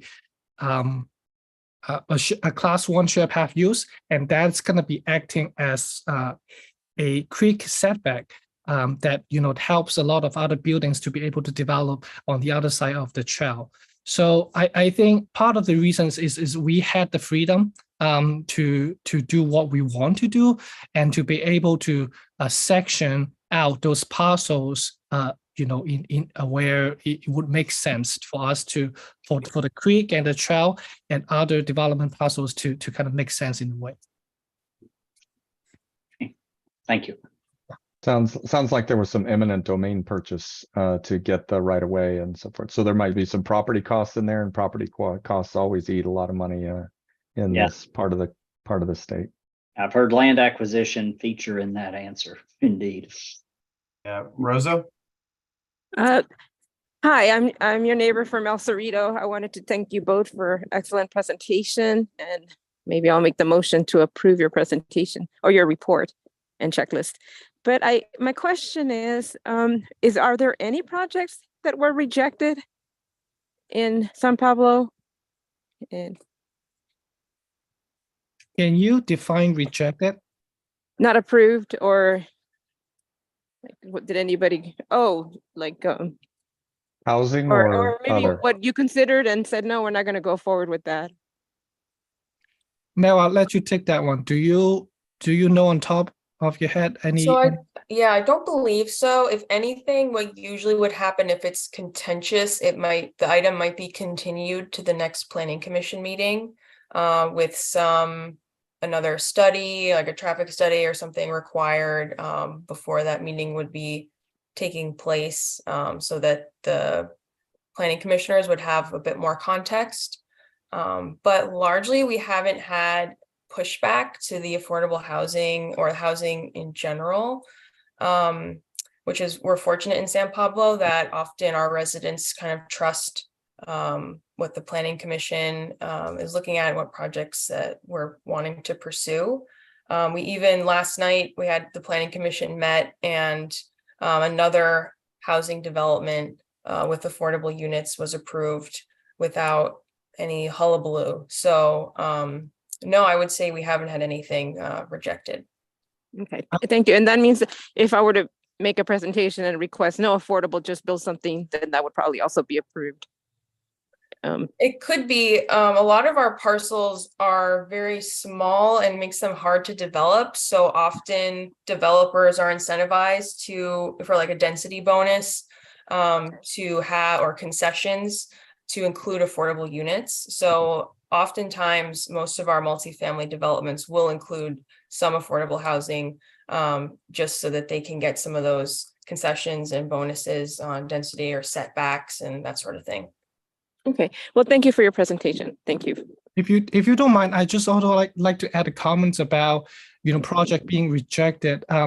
We had some of the proposals that came to the city very early on, where after like a couple rounds of very early discussions, that it's possible the developer felt that it's difficult to develop those parcels, or they were not confident in terms of their I would say profitability because of some of the storm drain C3 requirements, or perhaps they're right next to the creek, harder to develop with the creek setback and things like that.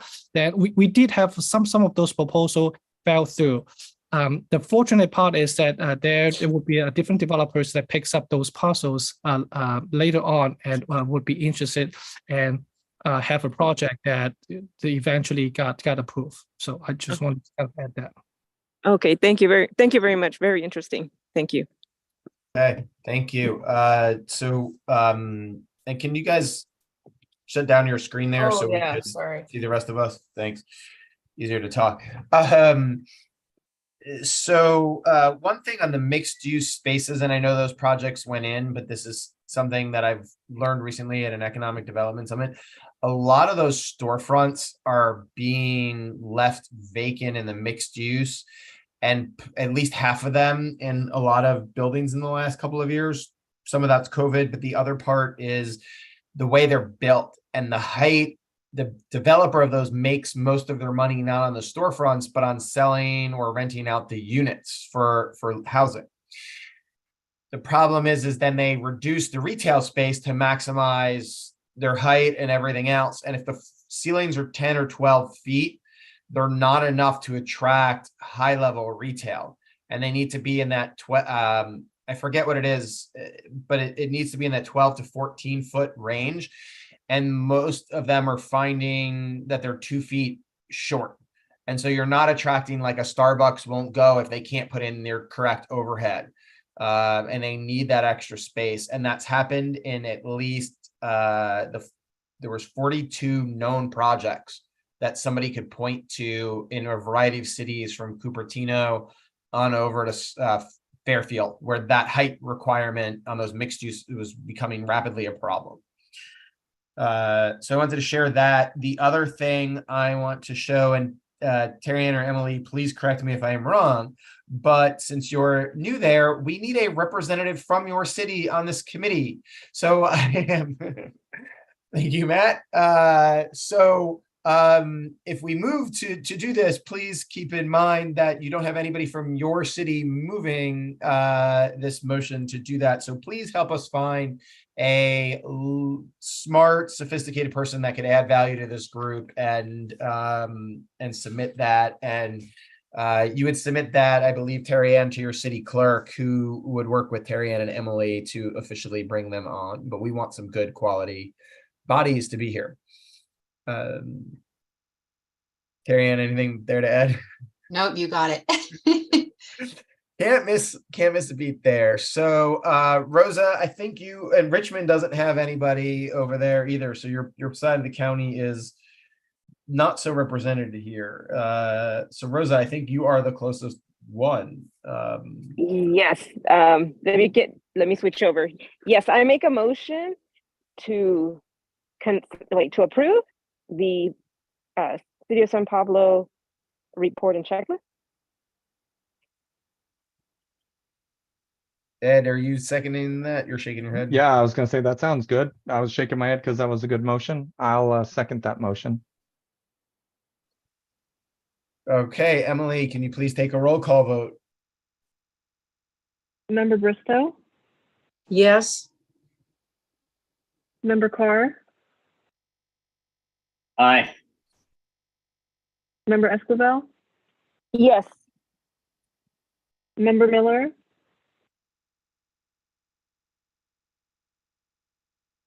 Sorry, aye. Yes.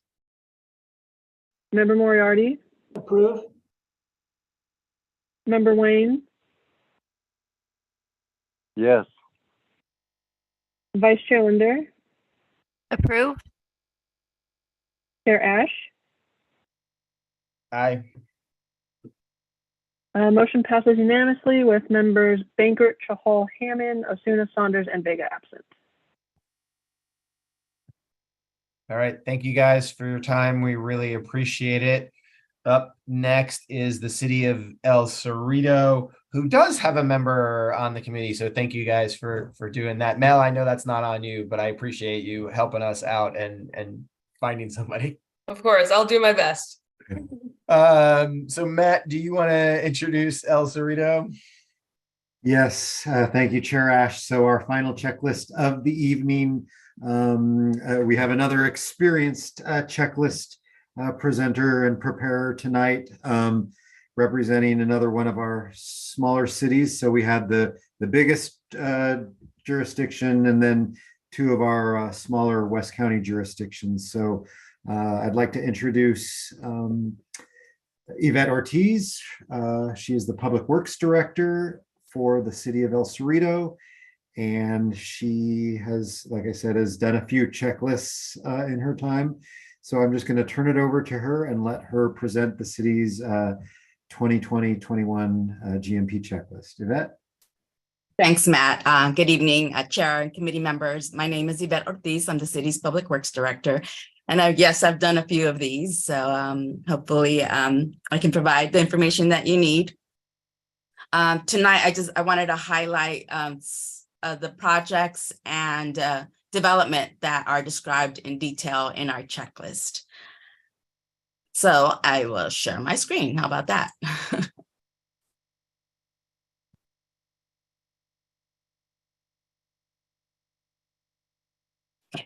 Is that visible? Yep.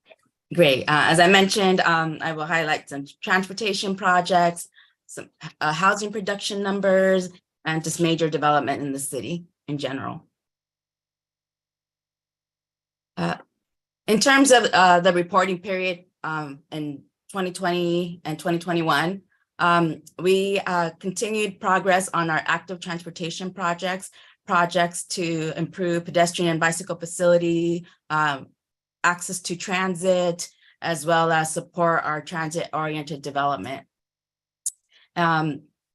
One of the exciting projects that we collaborated with Caltrans on, with Caltrans taking the lead, but also working with the West Contra Costa Transportation Advisory Committee and the City of Richmond, was a application for an active transportation program application for the Central I-80 undercrossing ped and bike improvements. The I-80 undercrossing is a barrier between residential residential areas, the BART, and the Bay Trail. And so we were excited to work with Caltrans and WICTAC and cities to submit a successful grant application. Notably, WICTAC committed to providing some local matching funds using Measure J program funding. As a city, we also worked on developing a 35% concept for our Midtown San Pablo Avenue section to include a protected bikeway and improved pedestrian crossings. We built off of a complete streets plan that was developed back in 2014, again, using Measure J funds. So we're building off of previous efforts to do some concept designs that'll help us apply for grants and be more competitive for grants. We also completed the Carlson and San Diego pedestrian crossing improvements shown here. This is on a busy arterial that's connecting residential areas to our major commercial corridor along San Pablo Avenue, as well as the Plaza BART station. And finally, and pretty a big effort was working with BART on the Berkeley El Cerrito corridor access plan. BART is planning over 2,000 residential units at their BART stations, the North Berkeley BART station, the Plaza BART station, Ashby BART station. And as part of those developments, they're not going to replace all of the on-site parking for BART. So this access plan was really looking at how to identify strategies to encourage, pedestrian and to improve pedestrian and bicycle access to those BART stations, as well as look at availability of on-street parking to support BART riders who still need to drive to the BART station. We also completed several street improvement projects. The street improvement projects are focused on pavement rehabilitation, curb ramps, and improved crosswalk markings. And these projects were made possible. The first one here, Central and Carlson, using Measure J funds for curb ramps and the prior reporting year. But also SB1 money has helped us do these pavement rehabilitations, and the city's own half-cent sales tax for transportation purposes. We also worked with City of Richmond's staff on phase 2 of the I-80 Central Avenue interchange improvements. This project, phase 1, was funded by Measure J. Phase 2 is some additional federal funds. The phase 2 is the realignment of some local roadways to improve the spacing of those intersections to reduce congestion at those intersections. Richmond has been leading an environmental phase for that project, and design is supposed to begin this year. The last project, but also the biggest project we've been working on over the last during that reporting period, was the El Cerrito del Norte TOD Complete Streets Improvements Project. This project will totally redo all the streets surrounding the Del Norte BART station. We're really focusing on providing pedestrian and bicycle facilities where there are none now. And the goal of it is to support transit-oriented development. What you see here on your top left is what this area looked like in around 2018, 2019. You see these missing crosswalks, no landscaping, no bike facilities. And then this is the vision once there's redevelopment and the complete streets improvements. This project in the background, in a couple of slides I'll show you, has been built. This was a visual rendering developed by Urban Advantage. But yeah, this is coming to fruition right now. The project is, some of the private development is completed. The Complete Streets project is scheduled to start construction later this year. And notably again is we have about $15 million in funding for both design and construction, and about $2 million of that is Measure J transportation for livable communities. The city is continuing during this reporting period. The city has continued significant private development projects that were spurred by the adoption of the San Pablo Avenue specific plan in 2014. We actually also have been updating that plan to increase the number of units that are covered by the EIR. That was back in 2014 was the last time we had to do a general plan amendment for the city. So we haven't done a general plan amendment during this current reporting period. Shown on this slide are just other efforts the city has undertaken in terms of planning and programs to facilitate development in the city of El Cerrito.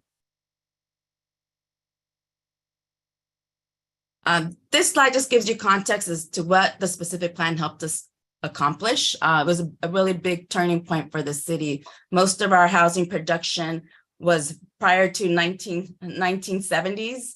Then we had a really slow period and almost no production of new housing before we adopted the specific plan. And then you see this big spike here.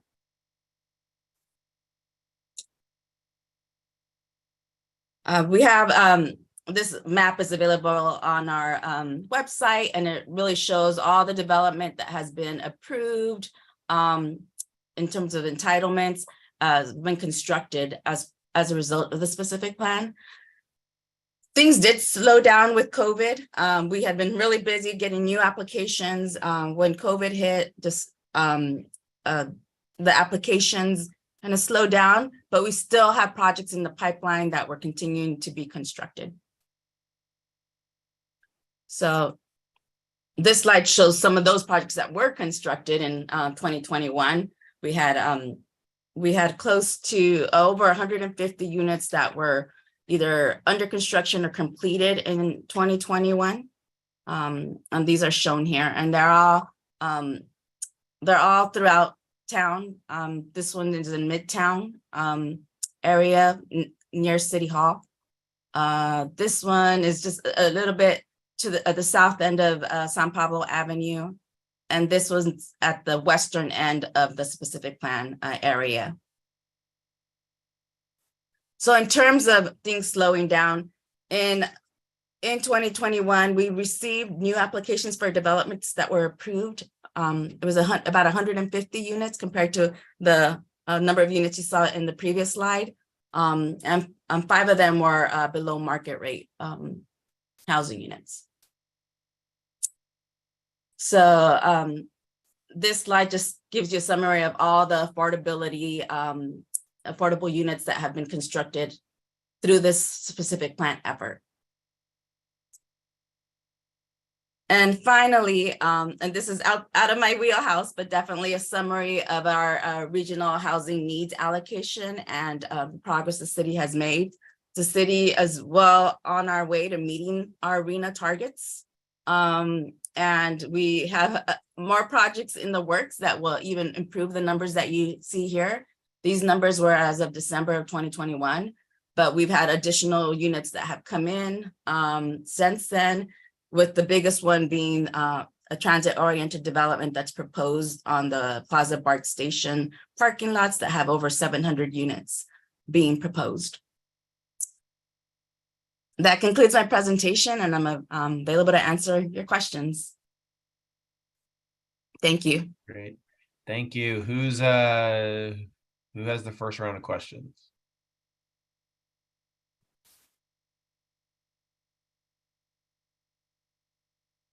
All right, Rosa.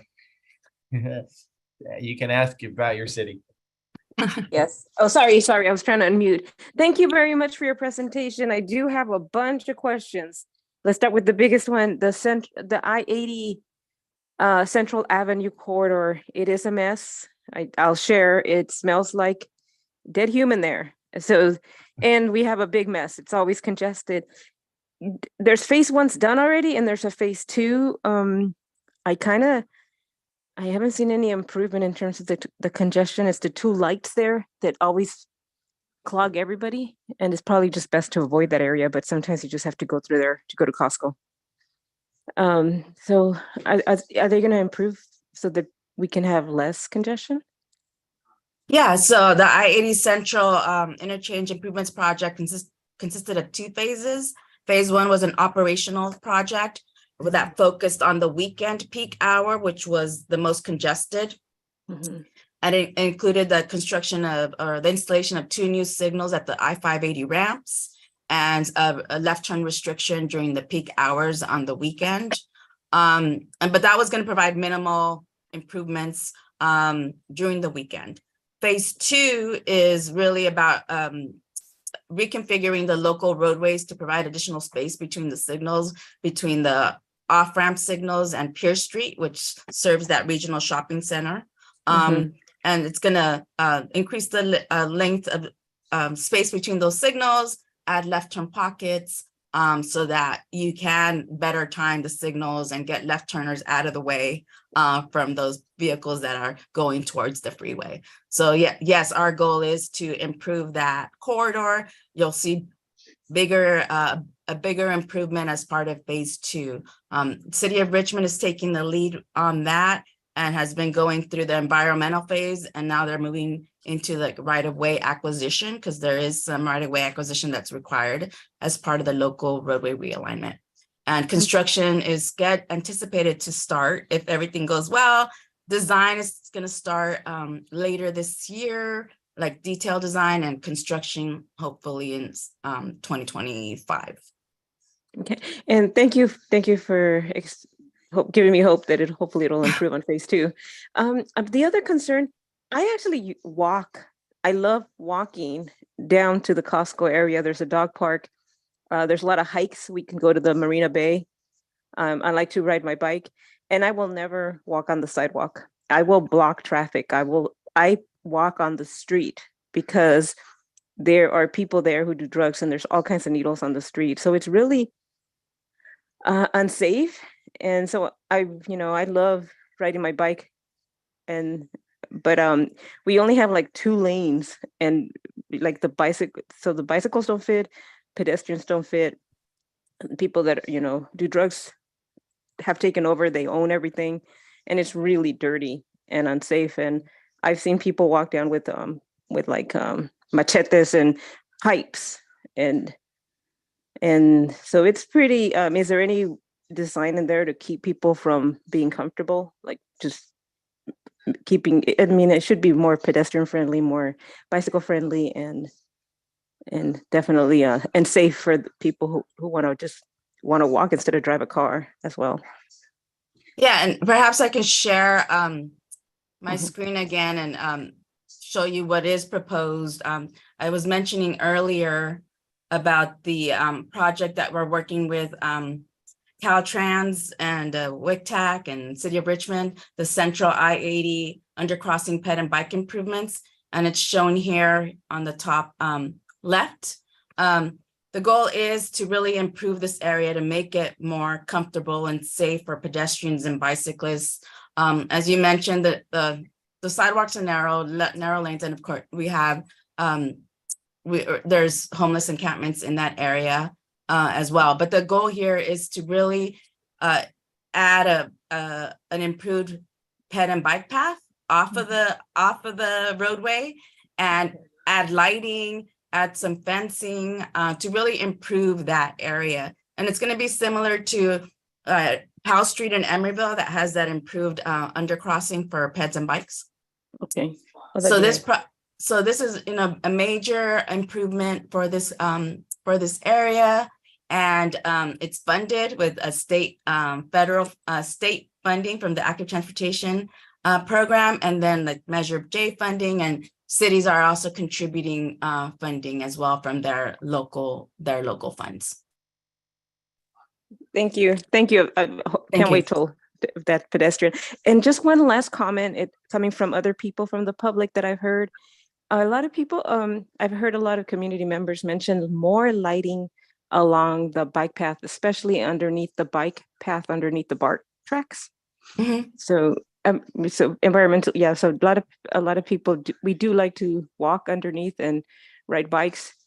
The path underneath the BART is more people friendly now, but I think a lot of people are saying more lighting because when they get to their, that's more lighting. Yeah, I hear you, and we've heard that from the community, as you mentioned, especially as part of the that BART Berkeley, the BART access plan that I mentioned earlier. When we heard from our community, it was really about lighting the Ohlone Greenway and improving those crossings. The city did do a lighting improvement back in 2011. We added LED lighting and better lighting that was concentrated on the path, but it's more than 10 years old now. So we really are focusing on doing a lighting analysis for the Ohlone Greenway, especially as part of the BART Plaza TOD, and then improving the lighting there. Thank you. Those are all my questions. Thank you very much. Excellent presentation. Thank you. Thank you. Michael, I'm going to call on you, but I'm going to time check. It's already 8 o'clock and we were looking for a 2-hour meeting. So Michael, can you go quickly if possible? All right. Well, I could just not ask the question as well. If we go ask. No, and Rosa, you asked such good questions. It's you're a tough act to follow. Those were really good probing questions. Mine was broader, kind of 35,000 foot level. You, along with San Ramon, are probably the two jurisdictions in our county that are buttressed up against another well-populated area in another county. So we often will challenge Walnut Creek and Pleasant Hill. Are you guys coordinating everything you're doing? How in the world do you coordinate with Berkeley and Albany with everything they're doing in another county with another group of people like us, I suppose, that exist in Alameda? How do you manage that? Because that's yet another dimension into this whole, efficiency in delivering the services that you're accountable for.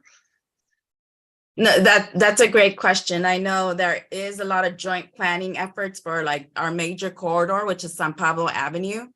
For example, the Alameda County Transportation Commission, which is the equivalent to the CCTA in Alameda County, led this multimodal corridor study for San Pablo Avenue from Oakland through, the Hilltop Mall.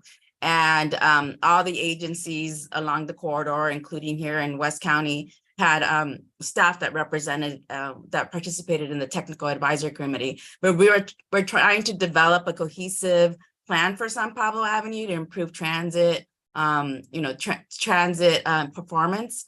But it's difficult because every single jurisdiction has their own general plan, their own goals. But we're trying, and then the WICTAC built on that multimodal corridor study that the ACTC did and with a phase 2 study to really kind of do a more deep dive into some of the concepts that were prepared. So along our major corridors, there is cohesive regional planning. Similarly, along the Ohlone Greenway, like we partnered with City of Alameda to get cohesive wayfinding projects along the wayfinding signage along the Greenway. So some of those like important transportation corridors, there is coordination. Thank you. Thank you. Thanks. All right, I don't see anybody else's hand raised. So Rosa, would you like to make a motion here? Yes, I make a motion that we approve the City of El Cerrito's checklist and report. Thank you. Second, anybody? I'll second. That's Vice Chair Linder. Okay, Emily, can you do the roll call vote, please? Member Bristow, Aye. Member Carr, Aye. Member Esquivel, Yes. Member Miller, Aye. Member Moriarty, Approve. Member Wayne, Yes. Vice Chair Linder, Approve. Chair Ash. Aye. The motion passes unanimously with members Bankert, Chahal, Hammond, Osuna, Saunders, and Vega absent. Okay, great. Thank you. I appreciate you being here and participating. I'm going to move very quick because I actually have to leave my house in 2 minutes, whether we're done or not. So are there any reports that we need to cover that are eminent on the agenda here? Great. I don't see any. Do we have any staff comments? Terry Ann, are we ever going to meet in person again, or what's the latest? We are continuing with remote meetings as long as possible, hopefully through the end of the year, if the Contra Costa Health Services guidance doesn't change. So definitely plan on returning in January, but we are monitoring legislation and we'll keep you updated. Great. Anything else eminent? Any members? Any Yeah. future agenda item suggestions? Yeah, Deb? but don't jump ahead. This is Kent. I have a quick member comment. We were talking earlier, Patty, you're the county member, and you were talking about how your reapplication was pending. And Robert Sarmiento had mentioned that there were some other applications. I know we have 3 at-large openings that have never been filled. I wonder if we could make it all work somehow. That's my comment. We will be going out with that recruitment soon for the 3 at-large, but it has not been released yet. Oh, but couldn't some of those people that are applying for the county position be rerouted to the at-large position, or Patty be an at-large position? It just seems like there's room for everybody here. I talked to, Robert talked to me about that. I've talked to Robert quite a bit, or a couple of times. And he said that these 3 positions, but they sounded very different than what we do. It was, there are 3 positions, but